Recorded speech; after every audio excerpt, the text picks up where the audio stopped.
So hello everyone, welcome to Prabhu education. आज हम पढ़ने जा रहे हैं क्लास 12 के बिजनेस स्टडीज का चैप्टर 2, जिसका नाम है प्रिंसिपल्स ऑफ मैनेजमेंट। इसके फर्स्ट और सेकंड पार्ट डाल चुके हैं हमने, आप लोग उसको जाके देख लीजिए। चैप्टर 1 भी डाला हुआ है और अकाउंटेंसी के भी नोट्स जो हैं वो प्रॉपरली डले हुए हैं। जी हाँ दोस्तों, तो आज हम स्टार्ट करने जा रहे हैं। हमने ऑलरेडी पिछले वीडियो में 6 प्रिंसिपल्स जो कि फेयोल के थे वो हम कर चुके हैं। ठीक है, उस वीडियो को आप लोग जाकर देख लो। इसके बाद से कंटिन्यू यहाँ पे होता है। तो अगला वाला आता है हमारा रेम्यूनरेशन ऑफ एम्प्लॉइज। अब ये जो रेम्यूनरेशन ऑफ एम्प्लॉइज है, सबसे पहली बात, इस रेम्यूनरेशन का मतलब क्या होता है। देखो, एम्प्लॉइज को क्या क्या बेनिफिट्स दिए जाते हैं। एम्प्लॉइज को हम सैलरी देते हैं, वो तो कंपलसरी चीज है। फिर इसके बाद उसको कुछ बोनस दिया जाएगा, वो भी है। कमीशन दिया जा सकता है, ठीक है। इसके बाद कुछ उसको एक्स्ट्रा फैसिलिटीज दी जा सकती है। ये सारी चीजें उसके रेम्यूनरेशन में आ जाती हैं, ठीक है। जैसे फैसिलिटीज यानी अगर रेंट अलाउंस वगैरह दे दिए या ट्रांसपोर्ट का पैसा दे दिए, फैसिलिटीज दे दिए, कुक वगैरह दे दिए, तो ये सारी चीजें जो हैं ये क्या होती हैं, रेम्यूनरेशन टू एम्प्लॉयज हो जाती हैं, ठीक है। तो अब इसमें क्या लिखा हुआ है, देखो ये देना बहुत ज़रूरी होता है ताकि एम्प्लॉयज जो है ना वो सेटिस्फाइड रहें, वो आपके यहाँ बहुत अच्छे से काम करेंगे। तो क्या लिखा हुआ है, the methods of remuneration payable to employees should be fair and reasonable to both.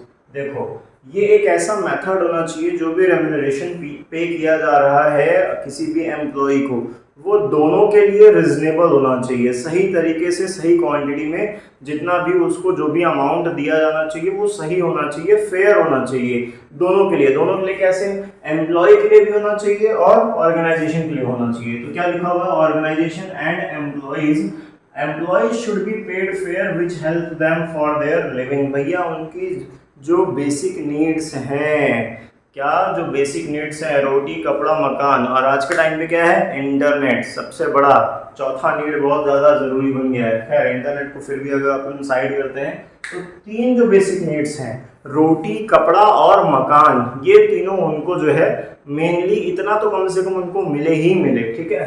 फिर आगे पढ़ेंगे उसमें हायरार्की में, मैस्लोस नीड्स ऑफ हायरार्की है, उसमें आगे चीज़ें देखेंगे कि उनको और क्या क्या दिया जाना चाहिए, ठीक है। तो इसके कुछ पॉजिटिव्स हैं। अब पॉजिटिव्स क्या क्या हैं कि जब उसको सही तरीके से रेम्यूनरेशन दिया जाएगा तो ये क्या करेगा, सही रेम्यूनरेशन उसको मोटिवेट करके रखेगा, उसको सेटिस्फाई करके रखेगा, ताकि आपके ऑर्गेनाइजेशन में वो सही तरीके से काम करे, कभी भी छोड़ के आए जाए ना।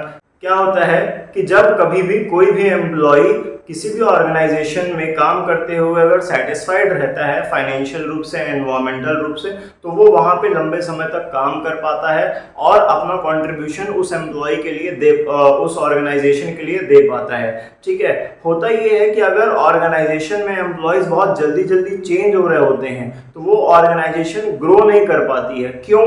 क्योंकि जाहिर सी बात है, मान के चलो कि मैंने एक अकाउंटेंट लेके आया ऑफिस में, अब मैंने उसको अपनी कंपनी का सारा अकाउंट्स बताया, मैंने उसको ये बताया कि देखो कहाँ से पैसा आता है, क्या क्या सोर्सेस है, कैसे कैसे पैसे को मैनेज करना है।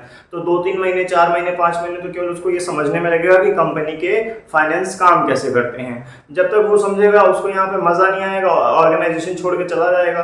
फिर तुम किसी दूसरे को बुला के लेके आओगे 6 महीने, फिर उसके पीछे बिजी रहोगे, तो यहाँ पे तो तुम्हारी ग्रोथ ही नहीं होगी, तुम तो अभी भी उसी लेवल पे अटके हुए हो जहाँ पे तुम पहले थे। तो ऐसा नहीं होना चाहिए, ठीक है। अगला वाला आता है हमारा सेंट्रलाइजेशन एंड डिसेंट्रलाइजेशन। देखो, सबसे जरूरी है ये आगे अभी 5th चैप्टर में भी है, ठीक है। वो बहुत बड़े में दिया हुआ है, यहाँ पे छोटे में है, क्योंकि ये फेयोल का हमारा 8th प्रिंसिपल है। तो सबसे पहला है सेंट्रलाइजेशन। सेंट्रलाइजेशन क्या कहता है, the concentration of decision making authority at top level is called centralisation. जो भी पावर्स हैं, जो भी हमारे पास पावर्स हैं, वो सिर्फ टॉप लेवल पे है। क्या है, कहाँ पे है, सिर्फ टॉप लेवल पे। डिसीजन लेने की जितनी भी पावर्स है वो सब अगर उस टॉप लेवल पे जो लोग बैठे हुए हैं वहां पे हैं, तो दैट इज कॉल्ड सेंट्रलाइजेशन। सब कुछ सेंट्रलाइज्ड है। जैसे हमारे यहाँ इंडियन गवर्नमेंट में क्या है, जो पार्लियामेंट के जो मेंबर्स हैं वो भी टॉप वाले, मतलब prime minister, defence minister, foreign minister, ये जो सारे हैं, फाइनेंस मिनिस्टर, ये सब के सब जो हैं इनके पास में क्या है, डिसीजन लेने की पावर्स है। तो ये सेंट्रलाइज्ड पावर है, तो सेंट्रलाइजेशन इसको कहते हैं। फिर यहीं पे बोल रहा है कि whereas जहां पे its dispersal at the middle and lower level is called decentralization। क्या बोल रहा है कि अब जो पावर्स का डिस्ट्रीब्यूशन है वो टॉप लेवल से नीचे जरूरत के हिसाब से जब जा रहा हो, दैट इज कॉल्ड डिसेंट्रलाइजेशन। भैया पावर्स को डिस्ट्रीब्यूट करना, पावर्स का डिस्ट्रीब्यूशन रिस्पॉन्सिबिलिटी के हिसाब से, अथॉरिटी और रिस्पॉन्सिबिलिटी अभी एक प्रिंसिपल पढ़ के आए पिछले वीडियो में, ठीक है। तो वहां पे जितनी ज्यादा रिस्पॉन्सिबिलिटी दी गई है उसके हिसाब से उसको अथॉरिटी का डिस्ट्रीब्यूशन भी दे दिया जाए तो वो क्या कहलाता है, डिसेंट्रलाइजेशन कहलाता है, ठीक है। मेनली क्या होता है, ये लार्ज ऑर्गेनाइजेशन में डिसेंट्रलाइज्ड वे में काम करते हैं, ठीक है। जो बड़े ऑर्गेनाइजेशंस होते हैं जिसका साइज ज्यादा बड़ा होता है, जो कि सिर्फ सिंगल प्रोडक्ट में नहीं बल्कि मल्टी प्रोडक्ट में जब काम करता है, मल्टी प्रोडक्ट लाइन मैन्युफैक्चरिंग में काम करता है, तो वहां पे डिसेंट्रलाइज्ड वे में काम किया जाता है। अगला हमारा आता है, अच्छा इसके पॉजिटिव इफेक्ट्स क्या है, positive facilitates quick decision making. क्या करता है ये, क्विक डिसीजन मेकिंग को बढ़ावा देता है, किसको, क्विक डिसीजन मेकिंग को क्या करता है ये, प्रमोट करता है, ठीक है। फैसिलिटेट्स मतलब प्रमोट करना।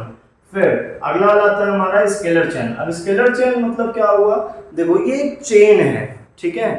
बचपन में गेम खेलते थे चेन वाला, अब तो आजकल के तो बच्चे घर से बाहर ही निकलते हैं फोन की दुनिया से। हम लोग जब छोटे थे तो हम लोग बाहर मस्त मैदान में शाम को खेलने निकल जाया करते थे। तो होता ये है ना कि हम लोग चेन वाला गेम खेलते थे, स्कूल्स में भी छोटे बच्चे जो है वो खेलते हैं, एक ने जाके दूसरे को पकड़ा, फिर दोनों मिलके तीसरे को पकड़ेंगे, फिर तीनों मिलके चौथे को पकड़ेंगे, तो ये क्या एक पूरा चेन फॉर्म होता था, ठीक। तो अब ये भी वही है, ठीक है। स्केलर चेन फ्रेयोल का 9th प्रिंसिपल है जो कि इंस्टीट्यूशंस में अप्लाई होना चाहिए। क्या बोल रहा है, the formal line of authority from highest to lowest. चलो अच्छा चार्ट बनाते हैं, ये हमारे A B C D E, इसके बाद फिर इधर भी बनाते हैं, ई तक हो गया, एफ जी एच और आई। तो ये हमारे क्या है, अलग अलग लेवल्स पे लोग जो है वो काम कर रहे हैं, तो स्केलर चेन है ये, ठीक है। अब हो ये रहा है कि जो यहाँ पे काम है, मतलब जो अथॉरिटी है वो टॉप लेवल पे है, यानी हमारे जो ए भैया हैं इनके पास है, ठीक है। तो अलग अलग रैंकिंग पे लोग हैं, ये एकदम लोअर लेवल पे, फिर उससे थोड़ा ऊपर लेवल पे, फिर ये मिडिल लेवल पे, फिर ये अपर मिडिल लेवल पे, फिर ये टॉप लेवल पे, ठीक है। तो ये क्या है, ये स्केलर चेन जो है ये इस तरीके से काम करता है। अब समझो, मान के चलो कि ई को कोई इंफॉर्मेशन देनी है, ए तक पहुंचाना है, तो वो पहले ई से कहाँ जाएगा, डी पे, फिर डी से कहाँ जाएगा, सी पे, फिर सी से कहाँ जाएगा, बी पे, और फिर बी से ए पे जाएगा। लेकिन ऐसा भी हो सकता है कि ई जो इंफॉर्मेशन दे रहा हो, ई जो इंफॉर्मेशन दे रहा हो वो ए तक पहुंचे भी ना। अच्छा, अब ई को कोई इंफॉर्मेशन आई तक पहुंचानी है तो कैसे होगा, तो स्केलर चेन फॉलो किया जाएगा। क्या होगा, ई से डी पे जाएगा, डी से सी पे, फिर बी पे, फिर ए पे। अब अगर ए को सही लगेगा कि हाँ पहुंचाना चाहिए तो फिर वो पास करेगा ए से एफ पे, फिर एफ से जी पे, फिर जी से एच पे और एच से आई पे, ठीक है। तो ये तो एक बहुत प्रॉब्लमेटिक है। तो फिर ये प्रिंसिपल कैसे हुआ, मतलब फ्रेयोल तो ऐसे प्रिंसिपल्स बताने वाले थे जिससे कि कंपनी का काम इजी हो। ये तो बड़ा कॉम्प्लिकेटेड है, डिले काम हो रहा है यहाँ पे, इसका नेगेटिव इफेक्ट यही है कि ये बहुत डिले हो जाएगा। तो यहाँ पे फ्रेयोल कहते हैं, क्या कहते हैं कि गैंग प्लैंक अप्लाई होना चाहिए। गैंग प्लैंक क्या होता है, गैंग प्लैंक का मतलब है कि इन केस ऑफ इमरजेंसीज, अगर कभी इमरजेंसी हो तो उसमें कोई भी ई जो है वो डायरेक्टली क्या कर सकता है, आई से कांटेक्ट कर सकता है, ठीक है। अगर कुछ इंफॉर्मेशन जल्दी आई तक पहुंचानी हो तो वहां पे ये स्केलर चेन को ना फॉलो करके उसी का एक पार्ट है गैंग प्लैंक, देखो लिखा हुआ है गैंग प्लैंक, ठीक है, ये फॉलो किया जा सकता है।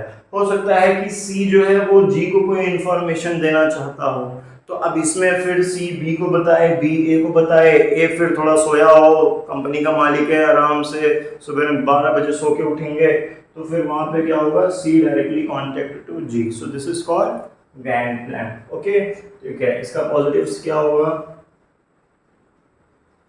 सो positives are unity of command is followed. अच्छा, अभी भी एक प्रिंसिपल पढ़ के आए, क्या है, स्केलर चेन फॉलो करने पे यूनिटी ऑफ कमांड जो है वो फॉलो किया जाना चाहिए, और अथॉरिटी एंड रिस्पॉन्सिबिलिटी रिलेशनशिप भी जो है यहाँ पे क्या होता है, क्लियर होता है, ठीक है। अच्छा, तो ये सारी चीजें जो हैं ये क्या हुआ, ये हमने 3 प्रिंसिपल्स और किए, 7, 8 और ये 9। ठीक है, अब अगला वाला आते हैं हम 10th वाला, जो कि है प्रिंसिपल ऑफ ऑर्डर। तो प्रिंसिपल ऑफ ऑर्डर कहता है कि सही समय पे ज़रूरत के हिसाब से सही चीज़ों की अवेलेबिलिटी होनी ज़रूरी होती है। फॉर एग्ज़ाम्पल, अगर मान के चलो कि हम बॉटल्स बना रहे हैं और बॉटल्स बनाने के लिए मशीन का वर्कर ही अवेलेबल ना हो, तो फिर हमारी कंपनी कैसे गोल अचीव करेगी, ऑर्गेनाइजेशन का गोल अचीव नहीं हो पाएगा। जिसके लिए क्या करना पड़ेगा, फियोल कहते हैं कि according to Fayol, people and material must be in suitable places at the appropriate time for minimum efficiency, for maximum efficiency। ठीक है, ओके। तो अब क्या बोल रहे हैं, फियोल कहते हैं कि भाई तुमको सही समय पे सही चीज़ों की अवेलेबिलिटी करवानी ज़रूरी है। ठीक है, प्रिंसिपल ऑफ ऑर्डर कहता है कि सारी चीज़ों का अरेंजमेंट सही तरीके से होना चाहिए। जैसे मान के चलो कि हम पिछला वाला अपना एग्जांपल अगर कंटिन्यू करें जो पहले वाले वीडियो में लिए थे कि शादी अगर किसी की हो रही है तो शादी के लिए हर एक चीज़ का अरेंजमेंट होना ज़रूरी है। तो हर एक इंसान को अलग अलग जगह पे जाके काम करवाना पड़ेगा। ठीक है, तो ये जो है हमारा क्या है, प्रिंसिपल ऑफ ऑर्डर है। जिससे क्या होगा, नो वेस्टेज ऑफ टाइम, हमको नया आदमी ढूंढने के लिए टाइम की ज़रूरत, मतलब टाइम वेस्ट करने की ज़रूरत नहीं पड़ेगी। ठीक है, efforts for man and material. तो जाहिर सी बात है कि जो हमारा समय है वो बर्बाद नहीं होगा इंसान और सामान दोनों को ढूंढने में। अगर हमने उसके पहले से ही सारी चीज़ों का अरेंजमेंट करके रखा है तो smooth and systematic working of operations होगा, हम अपने काम को बहुत स्मूथ और सिस्टमैटिक वे में जो है वो करवा सकेंगे। अगला वाला आता है हमारा प्रिंसिपल ऑफ इक्विटी। भैया जी, देश का संविधान ही कहता है, डॉक्टर भीमराव अम्बेडकर का लिखा हुआ कॉन्स्टिट्यूशन, ठीक है, उन्होंने ही लिखा था, उनके हेड में सारी चीज़ें, अध्यक्ष थे वो उस समिति के। ठीक है, 35-36 लोग थे करीब उसमें उसके। तो प्रिंसिपल ऑफ इक्विटी कहता है, खैर ये तो फेवल ने लिखा है, बट इन जनरल, ठीक है, कि सबको, किसी भी जात का हो, किसी भी कलर का हो, किसी भी लैंग्वेज का हो, किसी भी कंट्री का हो, चाहे कैसा भी हो, कोई भेदभाव नहीं होना चाहिए।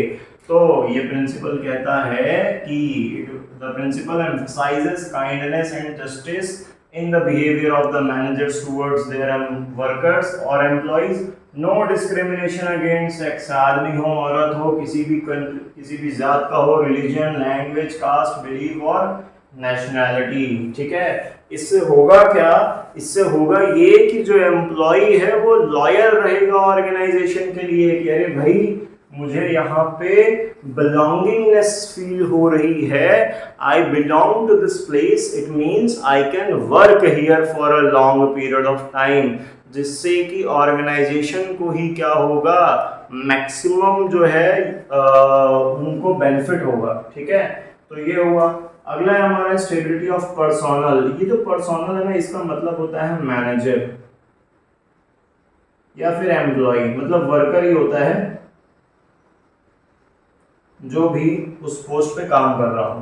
तो फ्यूल कहते हैं स्टेबिलिटी ऑफ पर्सोनल, यानी स्टेबिलिटी ऑफ अ पर्सन। मतलब ये कि फ्यूल कहते हैं कि Fayol insisted that the employee should be selected and appointed for through a proper procedure and once selected they should be kept for a particular fix time period. क्या बोला जा रहा है यहाँ पे, बोल रहा है कि फ्यूल हमारे चाचा जो है वो कहते हैं कि जब कभी भी एम्प्लॉयज़ को सिलेक्ट किया जाता है ऑर्गेनाइजेशन में किसी पर्टिकुलर पोस्ट के लिए, तो उसका एक प्रॉपर प्रोसीजर हो। ठीक है, चलो प्रॉपर प्रोसीजर तो हम मान लिए, ठीक है, लेकिन अब बोल रहे हैं फ्यूल कि उसको कुछ लंबे समय तक के लिए या फिक्स पीरियड के लिए, 6 महीना, साल भर या 2 साल, 3 साल, जितने भी टाइम के लिए हो, let the person work at that particular post for a period of time. जिससे क्या होगा, this will help to produce the effective results. ठीक है, इसके पॉजिटिव्स क्या हैं,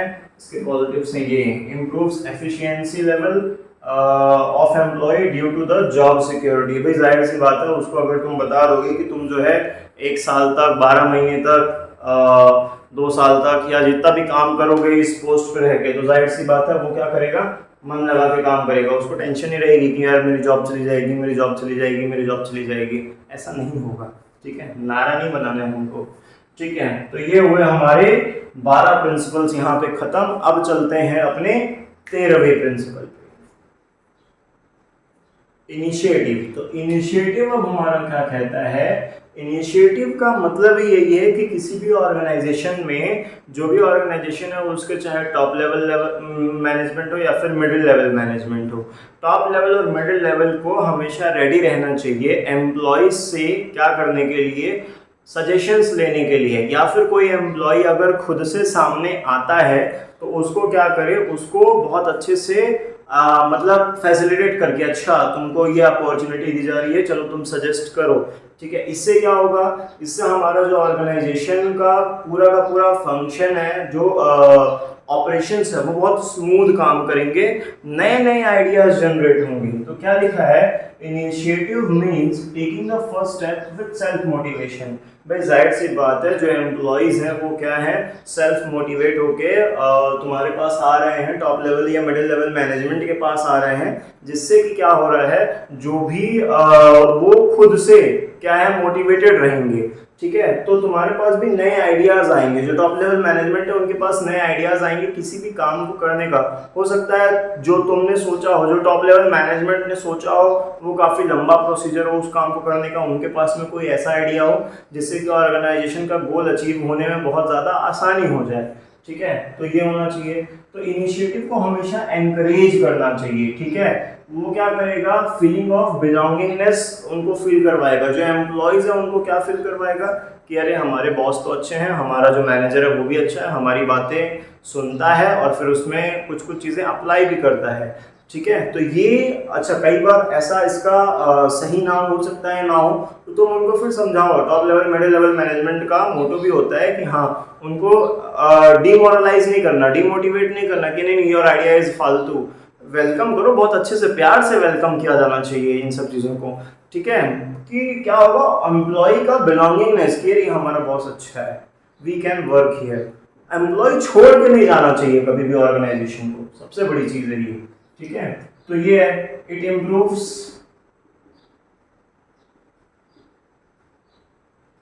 द स्मूथ फंक्शनिंग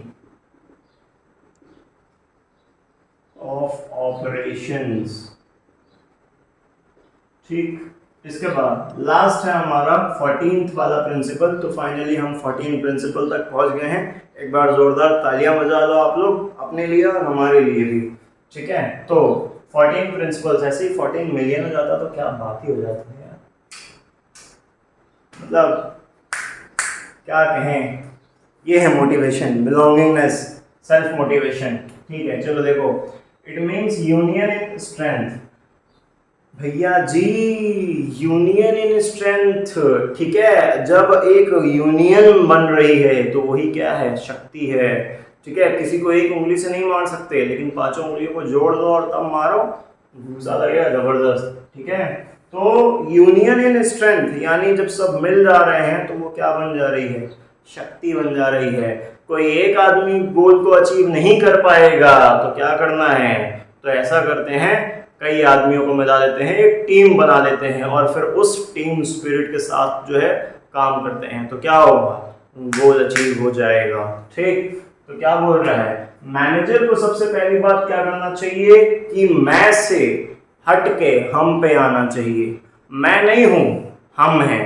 आई से रिप्लेस करके वी पे जब आएगा, तो जब वी पे आएगा तो वो क्या होगा, ऑटोमेटिकली बिलोंगिंगनेस, लॉयल्टी, ये सब चीज़ें जो हैं बहुत अच्छे से चेंज हो जाएंगे और फिर हमारा काम इजी हो जाएगा, ऑर्गेनाइजेशन का काम इजी हो जाएगा, उनका गोल इजीली अचीव किया जा पाएगा। तो I with we in all their conversation to foster the team spirit, this will give rise to the mutual trust and belongingness, ठीक है। जिससे क्या होगा, इजी अचीवमेंट ऑफ गोल्स होगा, ठीक। क्लियर हुआ ये। तो क्या बोल रहा है वो कि आई को रिप्लेस करके वी में आएंगे, एस्पिरिट दे कॉप्स, ठीक है। जो टीम स्पिरिट है वो मिलके काम करेगी, जिससे हमारा जो गोल है वो इजीली अचीव हो पाएगा, ठीक। So that's all for today's class. Will meet in the next class. अब उसमें मिलेंगे FW टेलर से, ठीक है। तो FW टेलर का फुल फॉर्म क्या है, FW का, चलो बताओ इस वीडियो में। अगली वीडियो में तुमको हम FW टेलर के बारे में बताएंगे और उनके प्रिंसिपल्स और उनके टेक्निक्स, साइंटिफिक टेक्निक्स जो हैं वो बताएंगे। तब तक के लिए टाटा।